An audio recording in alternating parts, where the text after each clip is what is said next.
আসসালামু আলাইকুম ওয়া রাহমাতুল্লাহ। ইন্নাল হামদুলিল্লাহি ওয়াহদা ওয়াসসালাতু ওয়াসসালামু আলা নবী ইবাদা।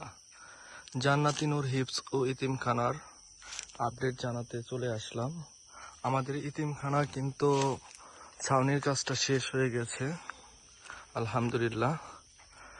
এখন ইনশাআল্লাহ দরজা তারপর হচ্ছে ফ্লোরের কাজ হবে। আপনারা দেখতেই পাচ্ছেন ছাউনির কাজ সম্পূর্ণরূপে শেষ।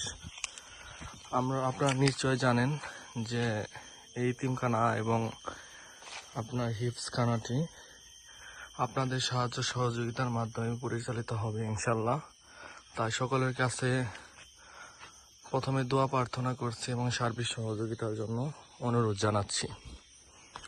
এখানে ছোট করে একটি রুম রাখা হয়েছে, এটি হচ্ছে হুজুরের থাকার জন্য। আর বড় যে রুমটাতে আছে এখানে ইনশাল্লাহ বাচ্চারা জান্নাতের পাখিরা ইনশাল্লাহ পড়াশোনা করবে। অল্প কিছুদিনের মধ্যে ইনশাল্লাহ আমাদের মাদ্রাসার কার্যক্রম যত দ্রুততার সাথে সম্ভব আমরা শুরু করব। আপনাদের সার্বিক সহযোগিতা কাম্য ইনশাল্লাহ। জি, আল্লাহ সবাইকে ভালো রাখুক, সুস্থ রাখুক। আসসালামু আলাইকুম ওয়া রাহমাতুল্লাহ।